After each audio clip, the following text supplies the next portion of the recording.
Salut à tous, je ne suis pas sur la ferme, me voici entre deux terres, le continent à droite, l'île d'Oléron à gauche. Je rends visite à Damien, ostréiculteur ici. Au cours de cette vidéo, il va nous présenter ses bâtiments, le matériel qui lui est nécessaire à cette production. Les fins d'année vont être une forte période d'activité pour lui, une forte période de vente. Mais c'est aussi un travail sur toute l'année, sur plusieurs années, une gestion bien particulière que je vais vous expliquer.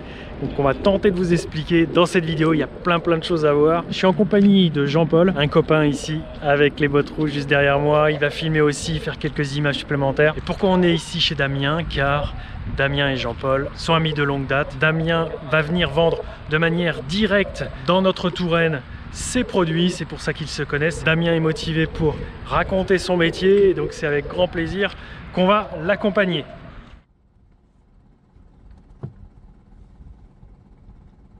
Donc ce matin, ils se chargent de trier ce qu'ils ont ramené de mer la veille.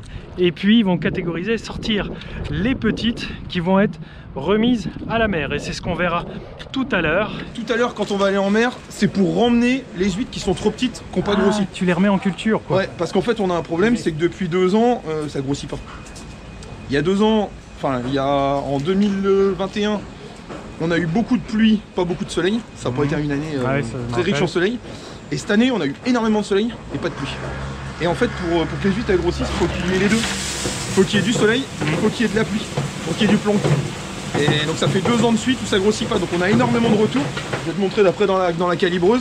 Et toutes les huîtres qui font moins de 55 grammes, 60 grammes, on est obligé de les ramener en mer pour qu'elles reviennent l'année prochaine. Et donc là on a énormément de retours, donc tout à l'heure c'est ce qu'on va faire, on va ramener les retours en mer. Ah oui, on va pas aller chercher. La récolte tu l'as fait un peu hier. Alors la récolte, voilà, j'en ai fait depuis vendredi dernier, là tous les jours. Ah ouais. Tous les 15 jours, on a à peu près une semaine où on peut aller chercher en mer. Tu rends toute l'année? Ouais, toute l'année, il y a une semaine à peu près où on peut aller en mer, une semaine où on peut pas y aller. Tu vois, moi dans mon idée, les huîtres c'était à la fin de l'année, on les récolte qu'à ce moment-là et juste pour les manger. On peut, mais ça dépend de comment on vend. Ah, d'accord. Si on vend que pour Noël, ben, on récolte, allez, on va dire 2 mois avant Noël. Sinon, eh ben, c'est tout au long de l'année si on vend toute l'année. Ah ouais. C'est pour ça que tu vois Jean-Paul ici à côté tous les ans, voilà, à Loches. Chez nous. Ouais, c'est pour ça que tu es présent tout le temps, et pas que nous, en fin d'année. On vend en fait que sur 6 mois. On vend de mi-septembre à mi-avril. Ouais. Donc nous, on va dire, on récolte de mi-septembre à mi-avril. Ah, voilà. Mais c'est progressif. Au début, on récolte doucement. Et plus on arrive, on va dire, là maintenant, là, on est à fond pour préparer Noël. Et pourquoi d'avril à septembre, on ne peut pas récolter? Alors c'est la température extérieure. Parce que sinon, on fait beaucoup de casse. S'il fait trop chaud, on a de la perte sur les marchés. Après, la qualité n'est pas là non plus. Le top en qualité, c'est vraiment Noël, janvier, février. Et puis t'allonges un petit peu. Toi. Et après, on fait un peu avant, un peu après. Novembre, c'est très bien aussi. Voilà. C'est vraiment la période où c'est le mieux. Mais c'est voilà. Bon, bah ok, tu veux. Et donc voilà, le produit brut qui arrive de la mer. Donc il y a tout dedans. Il y a des grosses, des plus petites, il y a des mortes, il y a des fois des moules, des crabes, de tout. On les passe dans la machine, ça les lave. Et après, on va à l'intérieur. Donc après, on a une machine à l'intérieur. Donc voilà, on met les huîtres dans les cases. Comme ça les sépare d'une interdistance, on va dire, qui est toujours égale. Et la machine, les huîtres tombent dans des godets. Et chaque godet, il y a un peseur sur chaque godet. Et en fonction du poids de la bête, c'est réparti dans le 3, le 4, le 2. Et puis, tu as quand même un premier tri manuel Alors, c'est un nettoyage surtout. Nettoyage. C'est-à-dire qu'on enlève les coquilles et les crabes. Et sur les huîtres, il peut y avoir des petites qui sont collées dessus. Donc ça, on enlève à la main. Puis ensuite, on ira redéposer plus tard. Voilà, en fait, là, tout à l'heure, on va aller ramener celle-là. Le numéro 4, on les ramène en mer pour l'année prochaine. Et ça, c'est une obligation si tu le fais pas? Non, c'est qu'en fait, le numéro 4, c'est pas ce qui se vend. Ouais, donc faut... Numéro 4, numéro 5. Ça vaut le coup de la remettre en culture. Là, on n'a pas le choix. Sinon, c'est de la perte sèche. Oui. Donc, on ramène en mer. Mais là, c'est des huîtres qui ont déjà entre 3 et 4 ans. Ouais, pour le calibre 4. Peu importe. En fait, elles ont le même âge. Le 4, le 3, le 2. Après, c'est qu'une question de génétique. Elles ont grossi. Elles n'ont pas grossi. Et voilà. C'est c'est juste la génétique qui fait. Il y en a qui vont en 3 ans être vendables en numéro 2. Il y en a, elles vont mettre 6 ans, 5 ans, 6 ans être. Et ça sera jamais plus que du 4. Voilà. Avant, on était obligé de se dire, voilà, ça c'est un numéro 3, c'est un numéro 2. Donc ce qui fait que c'était pas forcément juste. Ouais. On faisait vraiment à l'œil. Là, en fait, maintenant, depuis une vingtaine d'années, il y a une législation qui. C'est un grammage, c'est une fourchette de poids à chaque fois. Donc le poids, c'est le poids. On n'a pas le droit de. Alors, il y a une petite tolérance, mais c'est voilà, c'est du tri. C'est vraiment une machine au gramme près. Super. On disait de septembre à avril. Tu récoltes, tu vends. Ouais. Septembre à avril, c'est surtout qu'en fait, on ramène de mer. Voilà.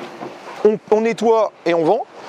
Le reste du temps, en fait, on s'occupe vraiment en mer. C'est ça que je voulais. C'est que de la c'est que de la préparation, on va dire. Ouais. C'est tourner les poches en mer sur les installations. Ça, vous verrez tout à l'heure. C'est plusieurs dizaines de fois dans la d'huître. Ah oui.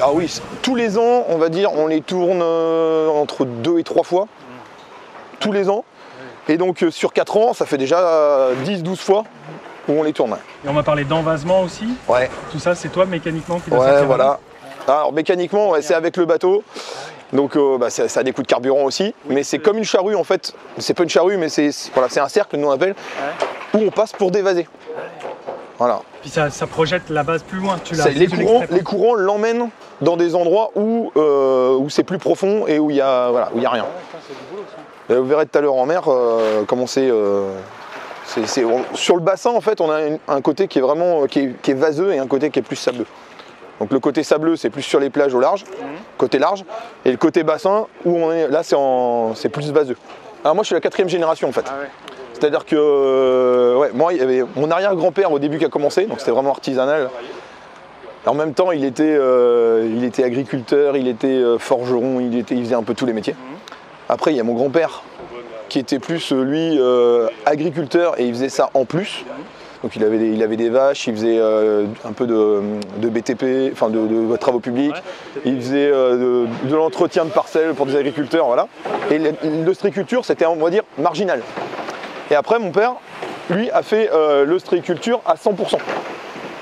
Voilà. Et là, depuis 11 ans, avec mon frère, on a repris l'entreprise. Ouais.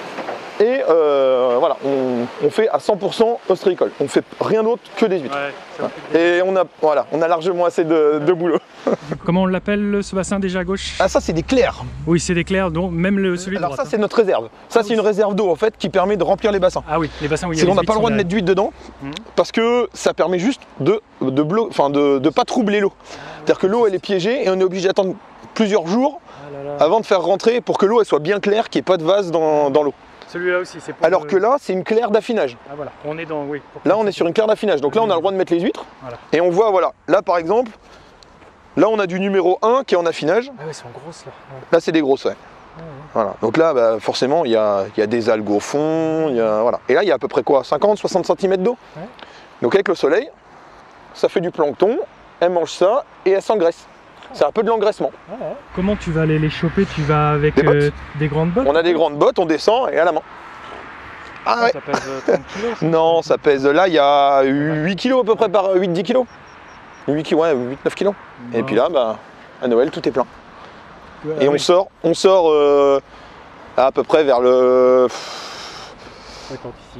14, vers le 15 décembre, on va les sortir, on va les laver pour qu'il n'y ait pas d'algues dessus, qu'elles soient propres. On les met dans les bassins pendant 3, 4, 5 jours. Le sable, c'est la cuve, les petites impuretés. Voilà, et à partir du 19 décembre, on prépare Noël, du 19 au 23. Et sur les marchés, tu es toujours aussi présent? Tu as une équipe qui t'accompagne? Tu as d'autres vendeurs? Moi, je fais un week-end sur 2 et mon frère fait l'autre week-end. Ouais. Et on a toujours nos mêmes points de vente. Et voilà, du 15 septembre, 15 avril, c'est moi et mon frère, chacun notre tour. Alors en fonction des fois, quand il y en a, on gère ensemble, mais non, c'est uniquement nous qui le faisons. Et ça fait une dizaine d'années que tu fais les marchés. Tu fais quel marché? Loches? Alors je fais Bléré le vendredi après-midi, c'est un tout petit marché mais qui fonctionne pas mal. Saint-Aignan-sur-Cher, le samedi matin. 41. Et je suis à Loches devant une boulangerie le dimanche matin. C'est là que tu as fait connaissance avec Jeannot. Voilà, et après on a des comités d'entreprise dans le secteur 37-41 qui nous en prennent à Noël. Et des comités d'entreprise aussi sur le 17 qui viennent directement à l'établissement. Alors on a un petit tracteur, on a un vieux Ford 3600 qui est très pratique pour aller sur les marais parce qu'il est pas lourd, pas large. Il enfonce pas, donc quand on a des hivers un peu pluvieux, ça défonce pas les bosses, c'est vraiment pas mal. Et après on a pareil un 5610 qui est un peu plus récent mais qui est quand même fin des années 80 qui lui est pour la grue, pour décharger le bateau. Ah, oui. Donc on a un queue de déchargement et après on va attraper les palettes pour décharger le bateau et le recharger. Et la grue, elle est à toi ou elle est partagée à plusieurs? Non, tout est à nous. Nous on aime bien avoir notre matériel. Ouais, on aime bien avoir notre matériel à nous, même si c'est du vieux matériel, mais au moins à entretenir, c'est facile. On le fait nous-mêmes, on essaye au maximum de réparer tout notre matériel nous-mêmes quand on peut. Mais au moins, quand on en a besoin, on l'a. Ouais, c'est pareil. On est tranquille. On a un peu le même tempérament. Du coup, là, on est sur votre propriété ou c'est un lieu que vous louez à la commune? Non, c'est marais. Ouais, on est sur le privé. Ouais. Parce qu'en fait, il y a sur la côte, il y a deux zones. Voilà. Il y a une zone publique qui appartient à l'État où on paye un loyer, un bail. Qui est un peu en mer. Alors la partie, parce qu'en fait, on a un quai de déchargement et après on a toute la partie en mer avec les parcs. Ça, c'est public. On paye un bail. Et après, ici, on est sur le privé. Donc le bâtiment est à nous, les marais sont à nous, voilà. Et après, ça n'empêche pas qu'il y a des droits. Il faut payer des droits pour aller prendre l'eau de mer pour l'utiliser. Parce que tout ce qui est marais, tout ce qui est bassin, tout ce qui est marais, c'est de l'eau de mer. Donc là, il faut avoir le droit de l'utiliser. Donc là, en fait, on a des bassins en béton qui nous permettent de mettre les huîtres en temporaire quand on les ramène de mer pour pas qu'elles fatiguent. Donc ça permet d'oxygéner l'eau. Donc le premier bassin, ça nous permet de faire un tampon sur les huîtres qu'il y a à trier. Le deuxième, c'est les huîtres qui vont partir pour le marché. Donc là, c'est de l'eau qui est pareil, qui est bien oxygénée et ça permet d'enlever toutes le sable, la vase qu'il pourrait y avoir dans l'huître pour qu'elle soit vraiment consommable le mieux possible. Et le troisième, c'est le retour en mer. Donc tout ce qui est trié, les petites, on les met là-bas et comme ça, c'est prêt à repartir en mer. Et celles qu'on t'accompagnera pour mettre en mer, elles sont encore dans le bac? Non, on les a déjà chargées. On les a chargées hier soir sur le bateau. Comme ça, tout à l'heure, on part, le bateau est déjà prêt en fait. Et le temps un peu au sec dans le bateau, c'est pas gênant? Non, c'est pas gênant. Ça reste recroquevillé, c'est comme une grosse marée. Des huîtres, s'il ne fait pas 25 degrés dehors, ça peut rester 5 jours, 6 jours sans problème dehors. Par contre, en plein soleil, ça n'aime pas du tout. Mais à partir du moment où c'est bien, ça reste, qui fait frais et tout ça, c'est un produit qui est assez robuste. Et après, dernière chose, c'est qu'en fait, quand les huîtres, elles ont été calibrées, on a deux possibilités avant de les vendre. C'est soit de les passer dans le bassin et de les vendre comme de la pleine mer. Ça va être plus iodé, un peu plus salé, voilà. Soit on les met dans l'éclair. Donc l'éclair, c'est les bassins en terre qu'on voit avec de l'eau à l'intérieur. C'est de l'eau de mer. C'est de l'eau de mer qui est piégée. Donc, on ferme. C'est du brut. Voilà. On fait rentrer l'eau de mer. On ferme. On met les huîtres à l'intérieur. Donc à différentes quantités au mètre carré, suivant ce qu'on veut faire. Si on veut faire de la fine de clair, de la spéciale de clair. Et on laisse emprisonner dedans. Et après, c'est le soleil, la pluie et l'action de la terre qui vont faire des algues. Et c'est ça qui va donner la couleur verte, qui va engraisser l'huître et qui va redonner une qualité supérieure en fait. Une catégorisation. Voilà, en fonction de la quantité de chair qu'on veut mettre à l'intérieur, on les met à différentes quantités au mètre carré. Voilà. Et ça, c'est une part importante de l'ensemble de tes huîtres que tu choisis. Nous on fait 75% à peu près, 75% de fines de clair. C'est maintenant donné à cette finition de... Voilà, là on les laisse entre 3 semaines et 1 mois à l'intérieur pour faire la qualité, voilà. Après on vend un petit peu de pleine mer, un petit peu de spécial, mais en fonction aussi des goûts et de tes demandes. On sait à peu près ce qui est vendu, Ce qui est vendu, c'est en priorité, c'est du numéro 3 fine de clair. C'est vraiment ce qui est... C'est la taille. C'est la taille, c'est ça. C'est une huître, une numéro 3, c'est une huître qui fait, allez, on va dire à peu près 80-85 grammes. Voilà. Coquille et chair inclus, c'est la totalité. Voilà. Donc là, Christian, le papa de Damien, va sortir une palette de l'un des bassins. Alors c'est un dégorgeoir, c'est des dégorgeoirs en fait. C'est vraiment, alors soit c'est du stockage et là on maintient juste les huîtres, soit c'est ici, là il va sortir des huîtres qui vont être pour trier. Alors là voilà, c'est vraiment de l'eau de mer. quand des fois on entend les huîtres, les clients dire que les huîtres sont trop douces, parce qu'on a mis trop d'eau douce, on entend plein de choses. Ouais, on n'ajoute jamais d'eau douce. Jamais, c'est pas possible. On ne met pas d'eau douce, c'est la nature. Nature à 100%. C'est de l'eau de mer. Alors quand il pleut, l'eau va être plus douce. Quand il fait vraiment très chaud, l'eau s'évapore, donc c'est salé. Et tu prends un peu avec la météo voilà. Nous, ce qu'on fait, c'est juste renouveler l'eau, l'oxygéner, voilà. Et donc là, voilà, les huîtres qui sont prêtes à être passées dans la machine, au fur et à mesure, au moins, elles sont bien fraîches, on n'a pas de perte. Ça sert vraiment à ça.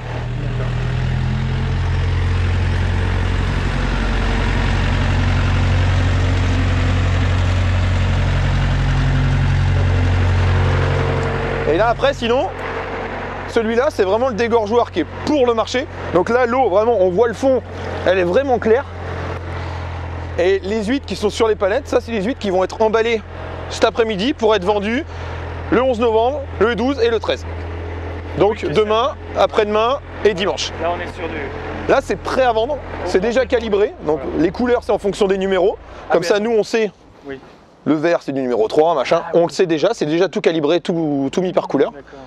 Et ça, c'est prêt à vendre. Alors que l'autre, l'autre là-bas va être trié. C'est du brut sorti de mer. Voilà, c'est du brut. Ouais. Ça passe dans la machine, c'est mis en poche dans l'éclair. Ouais. Et celles-là, elles sortiront que à Noël. Donc celles-là, elles vont avoir un mois d'affinage. Voilà.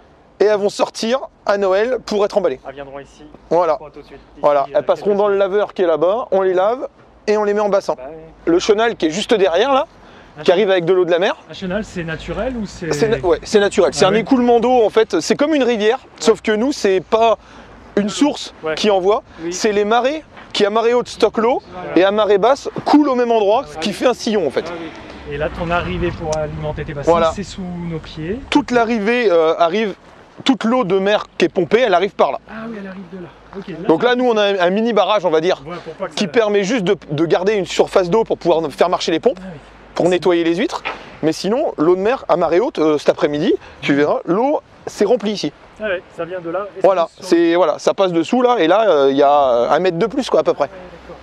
Et là, on est, pour vous expliquer, on est dans l'attente que la mer au large là, se retire complètement pour pouvoir y accéder et aller porter les huîtres dans les parcs. Voilà, parce qu'on n'y accède que à marée basse. Voilà. Et c'est vrai que le rythme de travail de Damien, en plus de la météo, des pluies, du soleil, des températures, il est rythmé aussi beaucoup, et évidemment sur les marées. Il va choisir le moment de la marée basse, le plus bas, pour pouvoir accéder dans ces parcs. Alors, et pour pouvoir avoir pied. Avant la marée basse. Parce qu'à marée basse, le bateau il peut plus bouger. Ah bah oui. Donc il faut qu'on arrive, voilà, là va falloir qu'on parte à peu près 2 heures avant la marée basse, pour qu'on arrive où il y ait de l'eau et que le bateau se pose pour qu'on puisse travailler. Et après, le bateau reflotte et on rentre au port. Et ça te laisse une fenêtre de travail? Alors ça dépend de la profondeur du parc, mais là on va avoir à peu près 3h30 de temps parti en mer, pour un temps de travail à peu près d'1h30. Et qui peut varier, 7h30, en fonction des zones où tu as tes parcs. Ouais, et du coefficient, et du temps aussi, parce que la météo fait beaucoup sur que l'eau monte beaucoup ou descende beaucoup. C'est-à-dire que s'il ne fait pas beau, la mer peut ne pas descendre. Alors, ne pas descendre, je m'entends, mais descendre par exemple de 50 cm de moins que prévu. C'est un travail que tu ne vas pas pouvoir effectuer. Ou alors très difficilement dans l'eau, quoi. Là c'est pareil, c'est du 3 en fine de clair qui va sortir la semaine prochaine. Voilà. Donc dans l'éclair, si on envoyait les huîtres comme ça, et ben en fait il y a des petites vases dessus. Oui, il y a quand même un petit. Alors ça fait, c'est ce qui va faire la qualité de l'huître. À l'intérieur, mais là si on les lave pas et qu'on les met pas dans le dégorgeoir, vous allez retrouver de la vase à l'intérieur. Voilà. Donc niveau qualitatif, c'est pas bon. Oui. Même niveau sanitaire et tout, ça il faut pas. Voilà, on les sort, on les lave et on les dégorge pendant 3-4 jours et après on les envoie.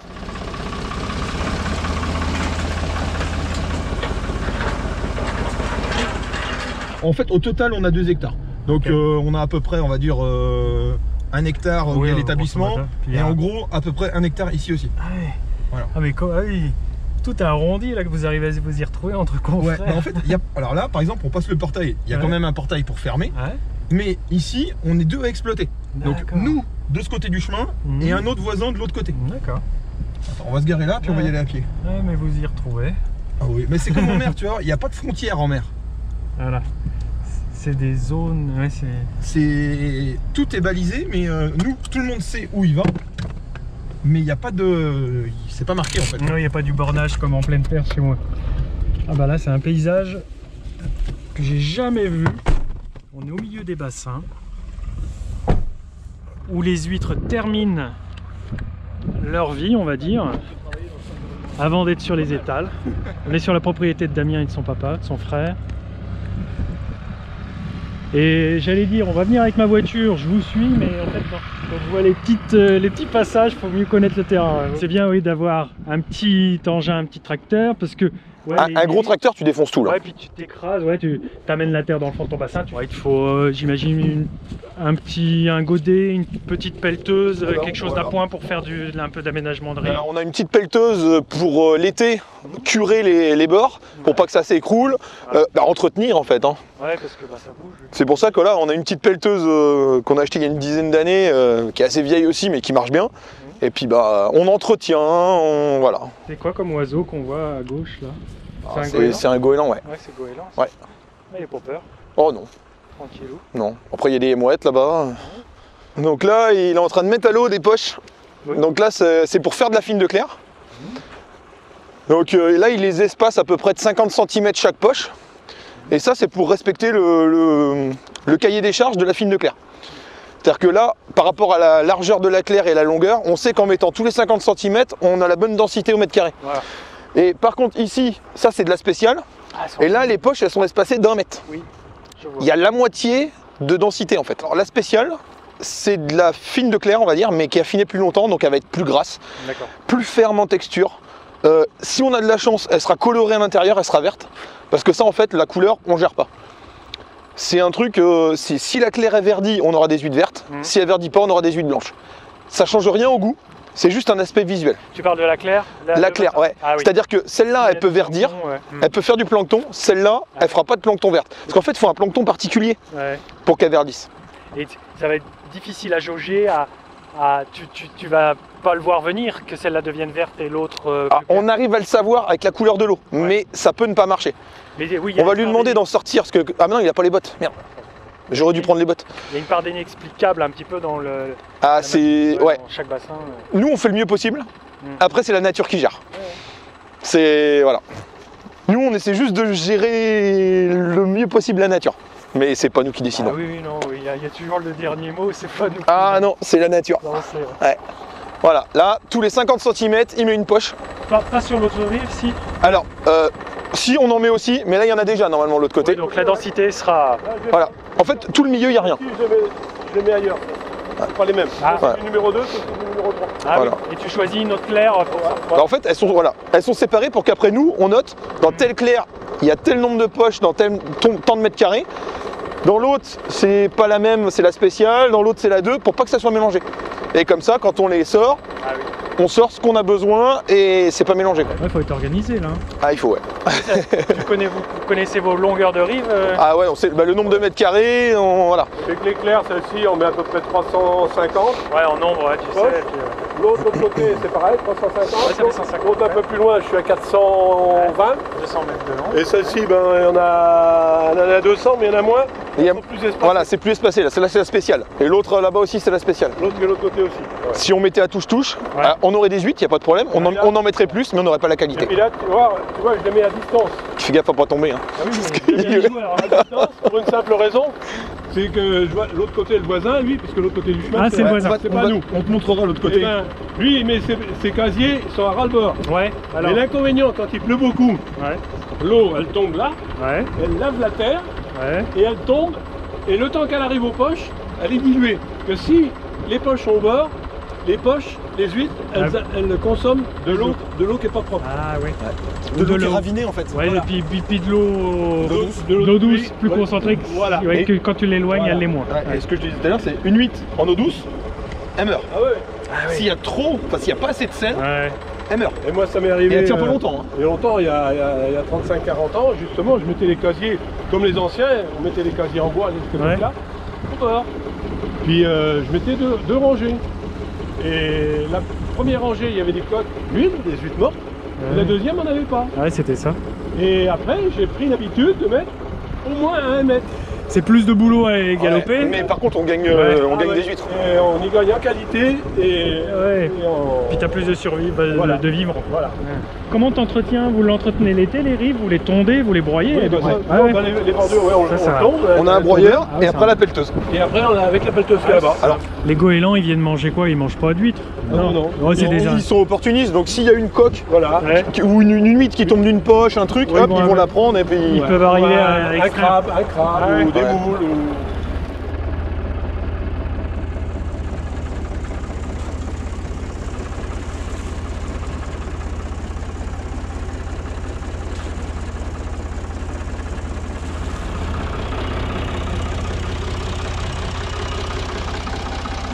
Donc, comme les rives bougent souvent, là on constate qu'ils ont entretenu il y a peu de temps, il y a quelques semaines, la rive. Car la terre va s'affaisser, ils vont surtout entretenir le fond du clair, du bassin. Donc. On est toujours dans une eau de mer.